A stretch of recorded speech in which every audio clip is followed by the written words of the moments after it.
Hey, everybody. Welcome to Resiliency Radio, your go-to podcast for the most cutting-edge insights in integrative and functional medicine. I'm your host, Dr. Jill, and with each episode, we dive into the heart of healing and personal transformation.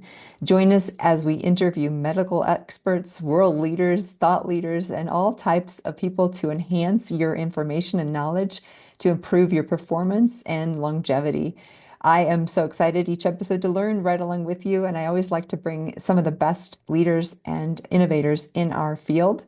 Today's no different. You're going to hear from Dr. Dennis Hooper, who is the inventor and founder of Realtime Labs, the original mycotoxin testing company. And you're also going to hear about his new company, Silvergene, and what he's doing to help us with diagnosing and treating autoimmune disease.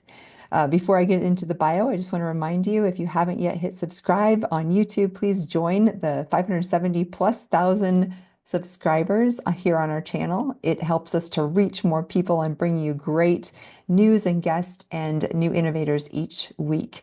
If you're on another podcast platform, would you please stop and leave us a review? We greatly appreciate it. And to all of you, all of those of you who are already subscribed, just a thank you. I love coming on every week and knowing you're listening and all the information that you give me as far as feedback and comments. If you want to leave comments below, if you're on YouTube, I do read those and comment and reply myself. So you can always leave if you have questions or concerns or want more information, let me know here on YouTube or wherever you listen to podcasts. Before we introduce our guest, I also want to just remind you that I have curated a wonderful group of things to help you with your health at drjillhealth.com. You can find everything you need to perform better and improve your health if you're suffering from chronic complex illness, mast cell activation, Epstein-Barr, or any number of other issues, including autoimmunity. You can find products and services there. You can also find our amazing line of beauty products, Dr. Jill Beauty. And I always love to show you one or two things on the show. This is one of our big sellers. And because it's summer when this episode's coming out, this is a Sheer Defense Tinted SPF. It is a popular product. We sold out multiple times. We're back in stock now. It's a great product to put on your face before you go out. There's a tinted, sheer, and tinted. So if you don't want that color, that's fine. I love putting that on if I'm going out for a run and really don't want any makeup but want the sunscreen. So check that out at drjillhealth.com. Okay, let me introduce our guest.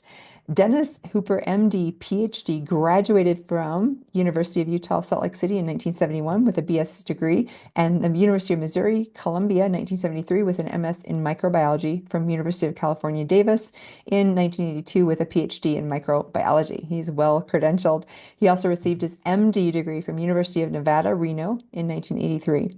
He has really been a profound change maker in our world as he developed the real-time lab mycotoxin test several, actually decade or so ago. We're going to talk about that. And we're also going to talk about his new company, Silvergene, and how he is impacting the way we diagnose and treat autoimmunity. So let's welcome Dr. Dennis Hooper.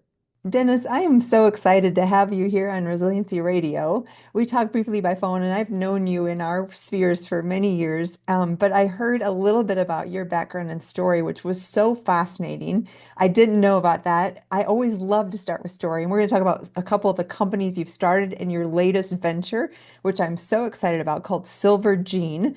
So stay tuned, guys. We'll have links in the show notes about all of this. But first, let's start with your story. How did you get into this work? Okay, I grew up in central Nevada, a small town called Ely, Ely, and it was a copper mining company, and it was just north of the nuclear bomb test sites in the 1950s. And I lived there for 17 years before I went to school at the University of Utah, and I got a bachelor's in microbiology. And I wasn't sick when I left Ely to go to Salt Lake. But immediately after I got through my bachelor's degree and moved to Missouri for my master's, I started getting hyperthyroid. And I got Graves' disease, and I didn't know what caused this. And my mother had it, and then some of my uh, relatives on her side had it. So we figured it's all genetic. But the more I studied this and the more I heard about my classmates in Ely, I found out that maybe half of them, if not more, had autoimmune disease, and so many of them had died Wow. of cancer, either thyroid cancer or just breast cancer or whatever. And I started looking into this, and I think a lot of them, this was due to exposure to the nuclear dust that went over White Pine County, where Ely is. And they sued the federal government, the county residents sued, and we were called upwinders from this nuclear dust. And so everybody that got any kind of thyroid cancer, that's the only one they would cover with the Congress was they paid 50,000 if you died of thyroid cancer. Well, Oh, dead and I don't have thyroid cancer. But as I got older, I developed more and more autoimmune diseases. I developed rheumatoid arthritis. I developed skin disorders, of Michael Jackson skin disorder. I had numerous issues with gut problems. And then my last thing was about 3 years ago. Well, 5 years ago, my endocrinologist said, "You have elevated liver enzymes." And I said, "What would cause that? A virus." That's what I thought. And they just kept getting higher. And he said, "You've got to go to a hepatologist." So I went there, had a liver biopsy, and my liver was completely cirrhotic. oh, And I didn't drink enough to yeah. have a cirrhotic liver. So they diagnosed me as a autoimmune hepatitis. Hmm. And over a period of 6 months, I went from having a weight of around 225 to 230 to 170. Wow. And I was near checking out, and they told me to get my affairs in order. And I have a joke about that, but I won't say it here. Anyway, so and they measured a MELD score, which Yes. is they look at your sodium, potassium, Mhm. and all your lactic acid, everything. And my MELD score when I first went in was 13. They said, "Well, we can't do anything until it gets over 20." Mine jumped to 27, I think, and Wow. around there in less than 6 months. And so they told me I had to have a liver transplant, and they put me on the list in March. And I deteriorated so fast by July 28th, I had a liver transplant in 2024. And I've just felt great ever since. However, I watch autoimmunity Yeah. just immensely. I watch everything about inflammation on myself as well as other patients, which takes me then to why am I in this? Because I was a pathologist. I was trained at the University of Nevada at medical school, and then I trained in the U.S. Navy at Naval Hospital San Diego as a pathologist. And all the time I was very interested in infectious disease because I also had a Ph.D. in microbiology. Hmm. But I was interested in immunology, so I took a lot of courses at Stanford and tried to figure out how this immunology is working with all these things. And when I was in the Navy, I started looking more deeply into all the autoimmune tests that they did, which is is very good for laboratory medicine. But when you talk with the patients, they said they go from doctor to doctor to doctor to doctor, and they never get a good diagnosis. I did the same thing. I went to an endocrinologist, I went to a gastroenterologist, I went to a Mhm. rheumatologist, everything, and they couldn't. I wanted to look at the whole thing. Yes. And I was very concerned about environmental toxins. So uh, in the Navy, I started looking at all these heavy metals and things, but there was no interest there to look at that, even though they were using them for everything. So when I got out, I moved to Texas and I worked with a very well-known doctor, Dr. Bill Ray, Hmm. Environmental Health Center, and he liked my ideas on looking at mycotoxins. Yes. So he let me come into his lab. I validated the test, and I stayed there as long as I could without edging him out. And so I moved into the same building as he was, and I built Realtime Lab. And we invented the tests looking at mycotoxins in urine, Yes. And then we developed it further. We patented them, and we grew from 2005 to selling it to US Bio in 2024. We grew from having two specimens a month when I first Wow. started and doing the janitor work and Yes. all. And when we left, we were doing about 150 mycotoxins a day. Yeah.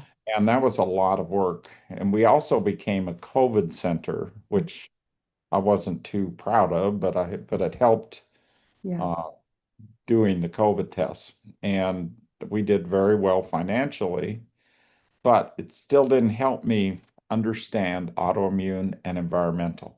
Mm. So I talked with a lot of patients and come to find out that I'd say 85 to 90% of everybody I consulted with mycotoxins had autoimmune Yes. disease of some kind. Yes.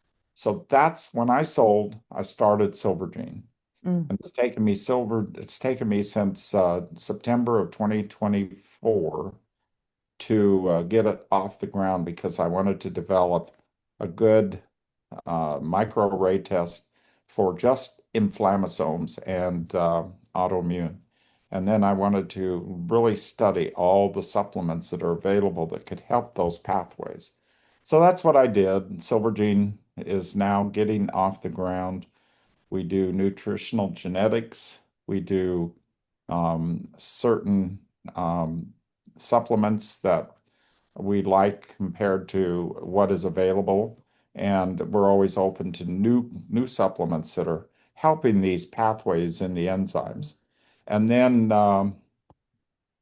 we have something called Silvergene um, Academy, Uh-huh. where I put all the updated research in there throughout the whole world. And there's India and all these places. So it's pretty exciting. And I really want to work with the clinicians and the patients and caregivers like you. You offer so much to the patients. And if we can do something to help these people, because I don't want to say the word desperate, but they are. Yeah. Dennis, I love hearing your story. And again, we heard little bits of it before, and I was so excited to share this here because clearly your life has been like this mission. And what often happens is you're in the right place, the right time, and you have curiosity, which you clearly had. And then something happens like real time, which it wasn't accidental, but in a way. And I just want to say, many people, if you're a clinician listening out there and you do functional integrative medicine or mold related illness, you know the importance of urinary mycotoxins. But for those average people that are listening out there that don't know, I kind of want to emphasize the massive impact you've had on the industry in functional medicine. As a mold expert, Well, thank Realtime Labs has been the leader in mycotoxins and the one I trust the most for the accuracy.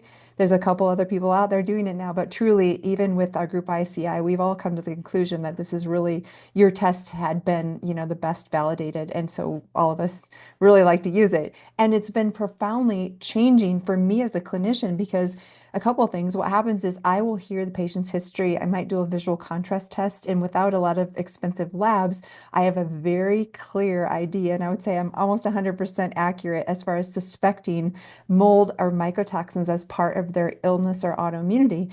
But then to have a test like Real-Time Labs mycotoxins is so powerful because there's something about the patient seeing on paper. Even if I'm already pretty sure about it, it confirms my supposition and my suspicion of mold toxicity, but then also for the patient, there's something about visually, because I'll tell you, you understand this well, I'm sure. Many patients, I might say, have you had any water damage? Have you had any leaks in the washer dryer? Or what about your attic? What about your crawl space? And I'll go through all the questions. But most people, if you just say, do you have mold in your house? They'll say no. Because That's number right. one, they either don't know it. Number two, they're in denial. Or number three, they're not ready to deal with the consequences of what it would take to remediate.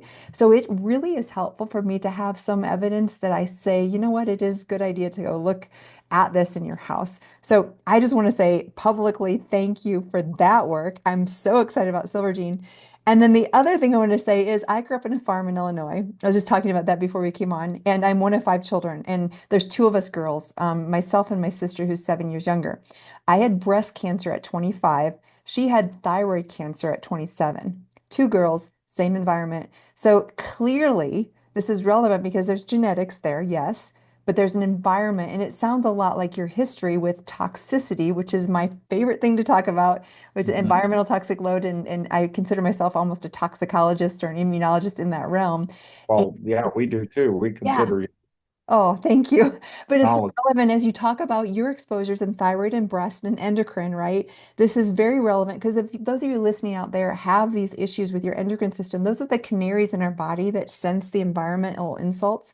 And if you have genetics, which we'll talk about that today with Silvergene, that are susceptible to environmental insults, it really does come together.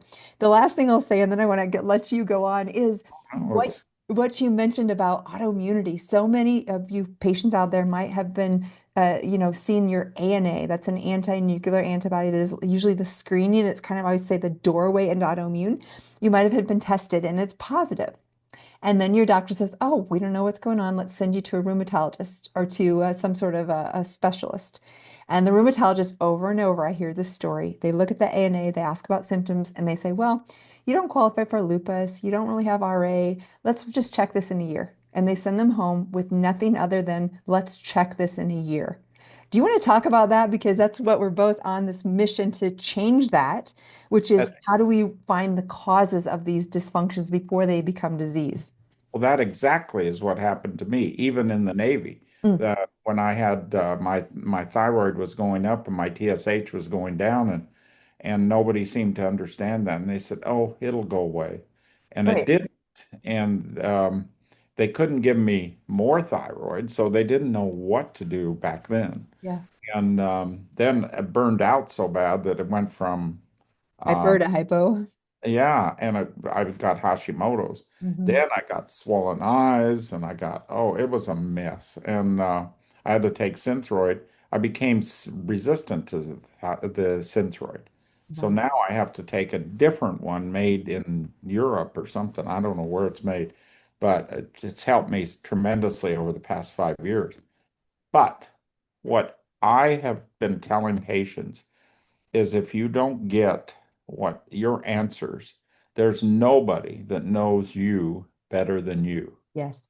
And if you think there's something wrong, pursue it Hmm. and just write letters, call people, go to people like Dr. Jill, and find out the clinicians that care. Now, I know clinicians who will be listening to this and they'll say, I'm insulted because I'm not caring. No, that's not what I'm saying. But you've got, as a clinician, you've got to tell them you care. Yeah. Make them feel you care and make them feel like you're going to look at something else. When you get an ANA positive, there's tests in the laboratory that you can do to go on that same specimen and say, oh, this is Sjogren's or this is Smith's antigen or this is a lot of different antigens that are in those same test tubes Yes. that they don't ask for that test. And so it sits there in the lab and they get rid of it in 5 days. But you can redraw them. But anyway, the point is if the patient is sick and you hear them, listen to them and think of something. And if you don't know it, refer them to somebody that may know it. And I'm sorry, MDs, if you hear this and don't like it, I'm an MD. But I have found that the naturopaths are very up to date on some of the integrative medicine more than we are. Yeah. And that's what I appreciate about Dr. Jill is that she's an MD and she has gone into this area and it's tremendous and people like that.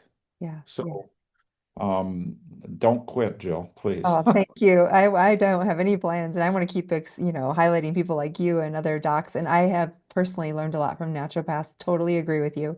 They're Yeah. often on the cutting edge of some of these things, and I just have a passion for educating more DOs and MDs to do the functional deep dive because many docs are becoming more um, discouraged with conventional medicine and the, grind. And so I think that there's an opening, whereas never before, to teach and educate, good clinical doctors to Well, change. yeah.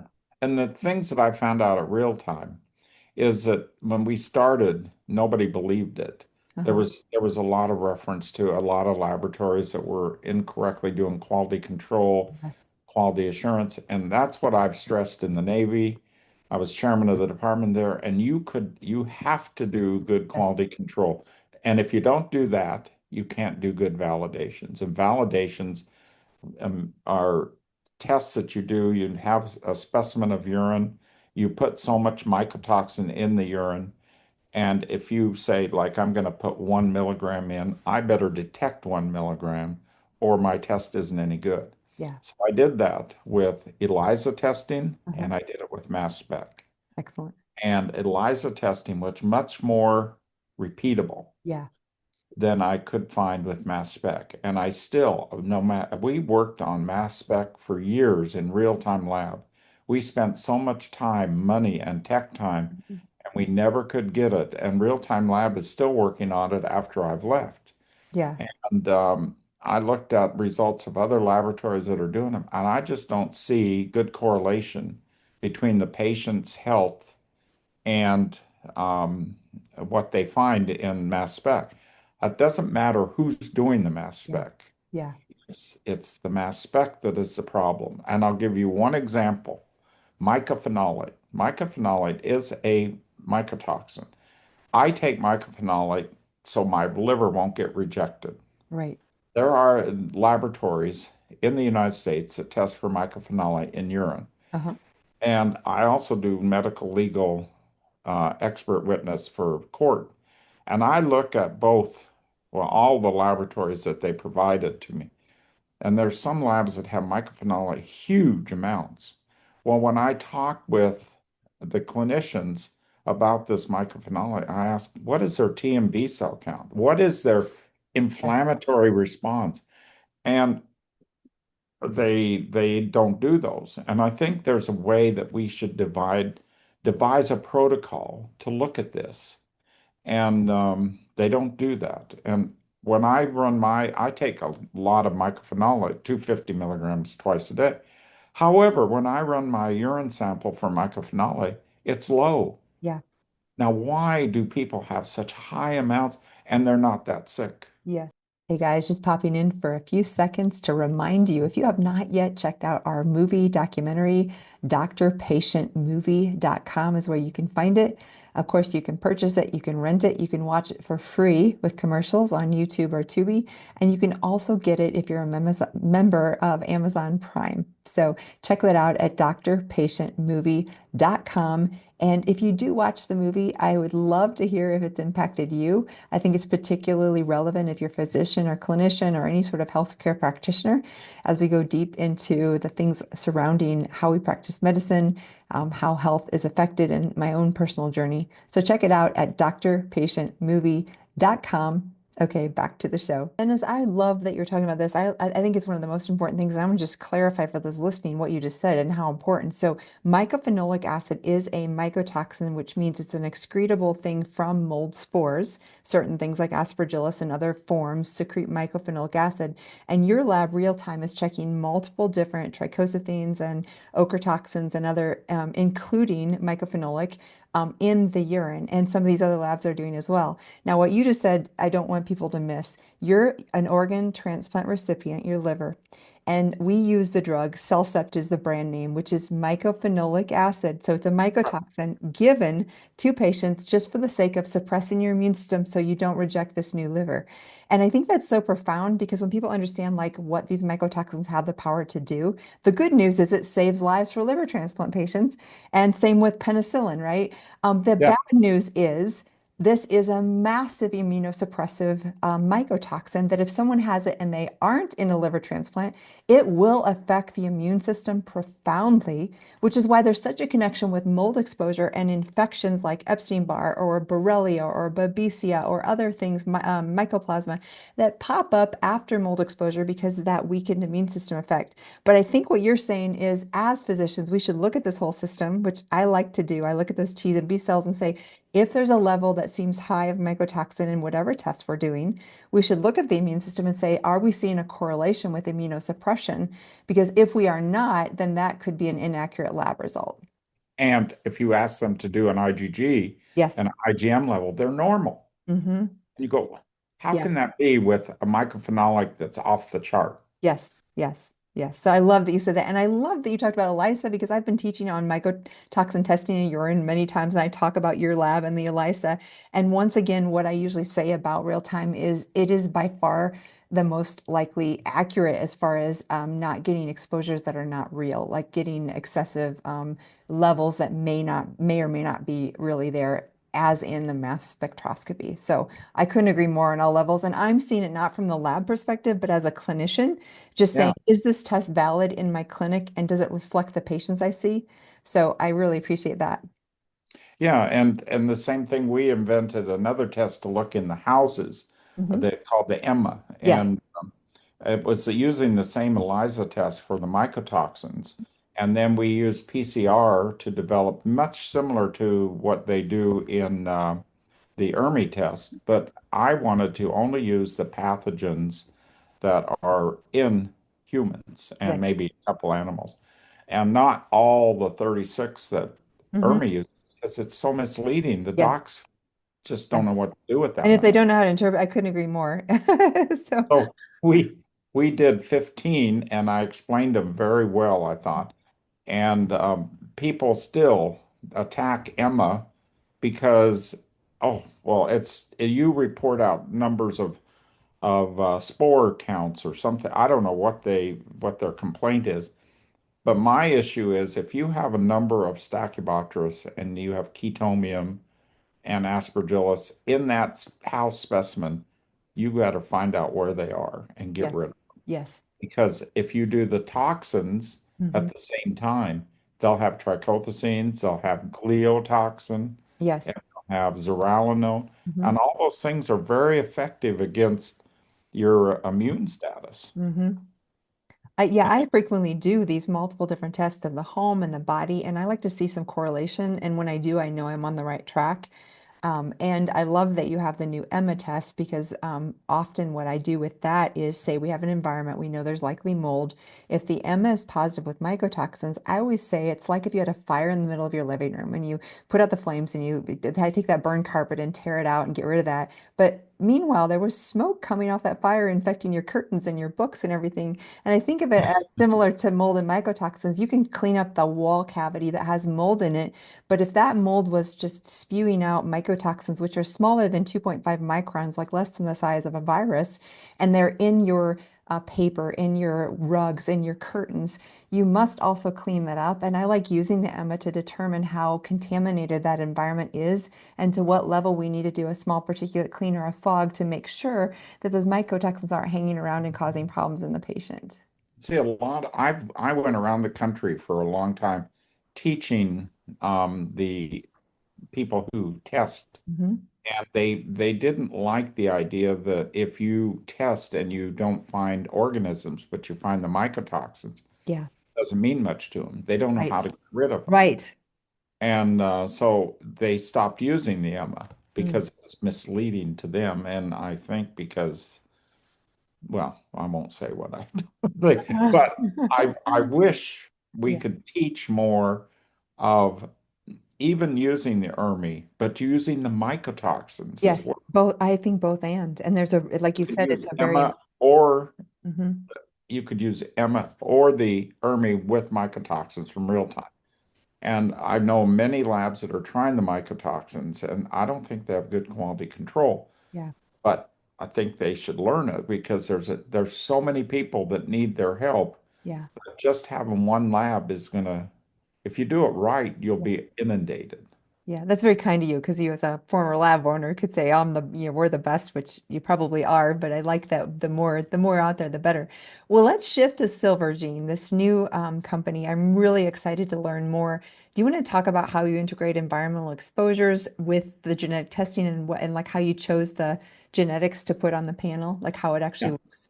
I went, as I told you, I was interviewing and I do consulting on what we have to, what do you do to get rid of these mycotoxins? And Yeah.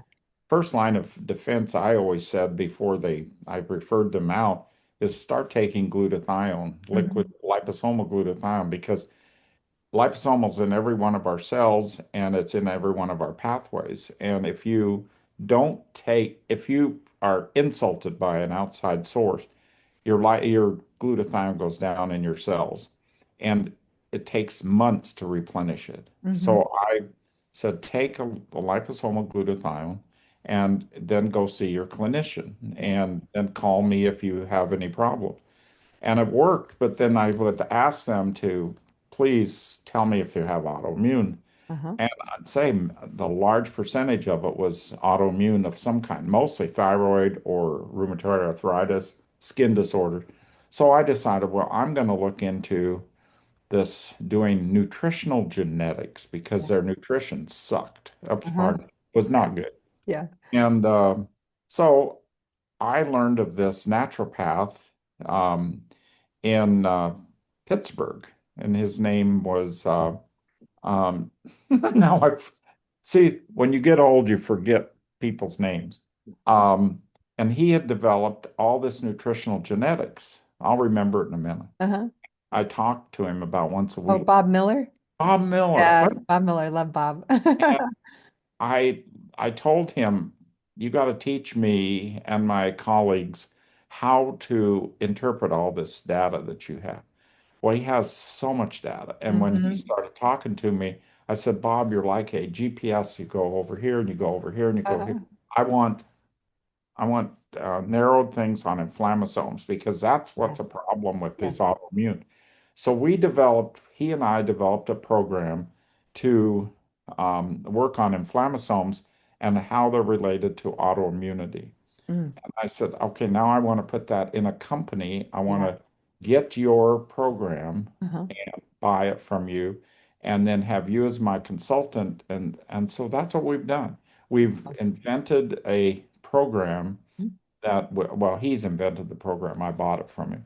And we're going to take the inflammasome area and show which autoimmune diseases in their history Yeah. are closely tied to these enzymes in their nutrition. Hmm. And then we also ask them their evaluation of their homes or their work. Have you been exposed in any way, not just mold, but heavy metals or anything? And surprisingly, we're getting huge numbers of arsenic contamination and um, iron in their water Uh-huh. and when you look at this, you can see why they're feeling sick. Yeah. And so we do the nutritional genetics and we get that with the history. We do a consult there and then we combine them. And Bob has developed a number of supplements that I like, but I've studied them significantly Uh-huh.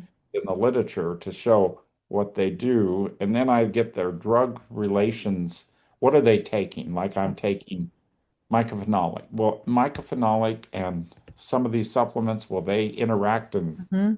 be a discord to me? So we approached AI, and so every time we get a result of an enzyme deficiency or a variant, we look at that with the AI program we developed and the supplements and the drugs, and we combine them all together, and it takes much less time and than we used to do, but it's still something we do on our own brains, AI, and see if they correlate. Yes. And much surprised they do. So we help the patients that way, and then they can come back and talk with us in consultation anytime. And then we refer them to docs that see the patients on the hoof, so to speak. I don't see patients, but I love to evaluate their Yeah. programs and their labs and give them advice. Not, I don't diagnose and I don't treat. As a pathologist, you don't want somebody who just looks at dead bodies to treat you. But I love looking at the labs, and that's why I do well in the legal cases because I can study all the different medical notes from every doctor that's seen that patient Uh-huh. and help them say, look Put at together. this is what you need to look at, Uh, and they do. So I think Silvergene will become a known entity, much like Realtime did. Might take us a while, but it will it will teach clinicians and patients, and we're dedicated to both direct access testing and docs. But if Okay. we get direct access testing patient, we refer them to the docs in their area that will listen to us. Okay, that's what I was going to ask. So exciting. So if you're out there and you're just consumer, you're very interested, you can go directly to Silvergene, get that test. If you're a doctor, you can order it through your office. I really like that. And I think that's where everything is going is direct access because patients deserve to have that. It's just that they might need a little bit of assistance when they get to the interpretation and That's you guys right. can guide and direct. And the nice thing is about labs like yours and like you said, with AI, I think there's going to be way more comprehensive interpretation information for the patient. But this sounds like a really powerful tool, especially if you've been diagnosed with an unexplained autoimmune disease where your doc's like, oh, you've got a positive ANA, we don't know what else. Because the core thing that you and I both agree on that I just want to reiterate is environmental toxic exposures are huge drivers to autoimmune. So what happens is there's this thing called molecular mimicry and a few other ways that this can happen where our body might see lead or heavy metals or arsenic or mold or mycotoxins or PFAOs or phthalates, Yeah. parabens, and this gives this immune system this trigger, and the immune system starts to be aggressive and try to actually take care of that insult, but instead it attacks self. So attacks the thyroid, attacks the joints, attacks the brain. And I think we're seeing more and more of this because as you and I started our story, me on the farm and you in that small town that had the nuclear drift, these environmental exposures affected both of our health me with breast cancer at 25 and you with a liver transplant and those sequelae of the thyroid. And what we're saying is just that environmental insults are maybe invisible, but they're becoming more and more prevalent. And if we have genetics that don't detoxify appropriately or take care of these insults, or an immune system that's overly aggressive to a non-threatening insult, we can develop autoimmune disease. And that's why I like working, and I was very thankful that I could meet with you and talk with you and do this Yeah, podcast because I think people like you and I have stories yeah. and help patients that we should form some kind of Hmm. that we can teach other doctors what to Yeah. do because we're all so busy we can't see everybody. Yeah. Yeah. Gosh, I get so excited about that because I've realized in the last several years for sure, I can only see one-on-one patients and I love my clinic. I'll never stop that. But my biggest way to impact is not only to bring great guests like you on the podcast and share that, but also I want to be a teacher to the physicians because I know that in that way, the more I can teach this and spread the word, the bigger the impact we can all have as far as how medicine is done. And we need to develop a legacy. Hmm. Bill Ray was very good at what he did, but he didn't develop. I kept telling him, develop a legacy of teaching, and he never did. And Oh, now he's gone. yes. And so there's very few people that do what he does Yeah. and or did. And so we need to develop a good relationship with the clinicians that are doing this, that we can teach them, and the good people who are inspecting Yes. want to learn how. If they inspect right, they could. A lot of people, oh, I don't want to do that because then if there's no mold, no mycotoxins, I don't make money. Well, and they've told me that. Oh, boy. I said, well, are you in it just for the money? Yeah, well, yeah. So, Oh boy, then that might be the wrong field, right? so we Okay. want to Yeah. instill in them good learning behaviors, and we want to be good teachers. And I'm not going to be around forever. And I think a legacy of things we did in real time and in Silvergene is going to help clinicians like you and the younger clinicians coming up that are integrative. When I went to San Diego to an integrative meeting last week, and I went around and talked with laboratories that were doing mycotoxin tests. Who do you have that can we can talk to about your test? Not one of them had an MD. Not one of them. They have a naturopath, Hmm. but they on some, Yeah.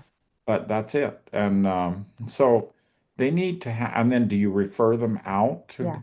No, Wow. I couldn't afraid to agree more. tell because then if they tell one about one doctor, this doctor over here hears about it, and then he gets mad that Yeah. he didn't refer him to me. Well, that's Oh goodness. Dennis, this is a big pet peeve of mine because I know the more I help, even if my neighbor is 2 blocks down and they're doing functional medicine, if I go down to his door, her door, and say, how can I help you? It only benefits all of us and the patients. I do not like that competitive, and there are a lot of people out there that are the little box and they think very small. But the truth is, the more I can spread the word, the more you can spread the word, the more we can help our colleagues to lift them up. We all rise. And it's not, there should not be this competitive thing. Unfortunately, there is, but even between labs and things, but it's like the truth is the more we really lift one another up, the more we all win and the more we are able to really change and transform medicine. and that's why if patients or doctors are hearing Yeah. this, they should notify us that they agree with that Yeah. so that we can develop a bigger program. Yeah. Gosh, I get so many ideas about how to transform and change, and just talking to you is exciting.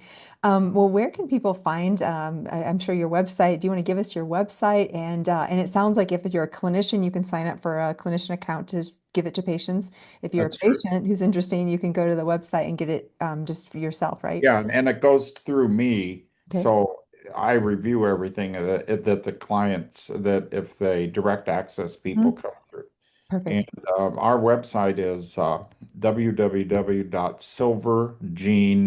www.silvergenellc, because Okay. that's what it is. Perfect. So silvergenellc.com. Beautiful. So we'll So include that in show notes or wherever. If you're driving, don't worry about taking that down. It'll be in the yeah. notes. That's so exciting. So in the next 6 to 12 months, what else do you see? Obviously, Silvergene, we want to get the word out to clinicians and practitioners. Is there anything else you're working on developing in the process right now? Well, I went around to a number of labs. None of them wanted to do what Dr. Miller was doing. Too many pathways, too much. Yeah.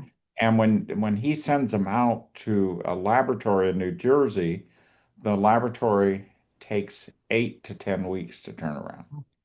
And I said, no, that isn't going to happen. Yeah. So Silvergene is opening its own lab Wow. here in Dallas, and we're going to have a 7 to 10 day turnaround time. Oh, that's And amazing. Because I know I've waited around for those tests before. oh, it's terrible. Yeah. And so have I. I've been sending stuff through, Yeah. and I tell Bob, I cannot do this. I can't. These patients are they may be dead by 10 Every weeks. day matters. Yes. So my we're meeting with Thermo Fisher tomorrow. We're going to do the microarray here at Silvergene, and then the program for Bob is coming into Silvergene that Excellent. we're purchasing from him, and then we will be able to read them out here in a short period of time. Excellent. So, So I hope that you and I can work together more on all these aspects because I think we can offer the patients more stuff. yeah, I couldn't agree more. And I think patients are wanting more complex information because they're having more complex situations. So, um, Dr. Hooper, thank you for your work in the world because you have really, I mean, as a clinician who does environmental and mold toxicity, you have changed my life because you first offered the real time, and now I think Silvergene will do the same. And I just want to say thank you publicly for your work and your curiosity in going down this path and all you've brought to our world. Hey, everybody, thanks again for joining us for another episode of Resiliency Radio. Really love Dr. Dennis Hooper and excited about his new testing with Silvergene. I hope you'll check that out at silvergenellc.com. We'll leave the link in the show notes if you want to check that out. And as always, you can join us every week for a new episode. We have new episodes released every Wednesday. If you haven't yet hit the subscribe button on YouTube or left us a review wherever you watch or listen to podcasts, that would be greatly appreciated. And I will see you again next week.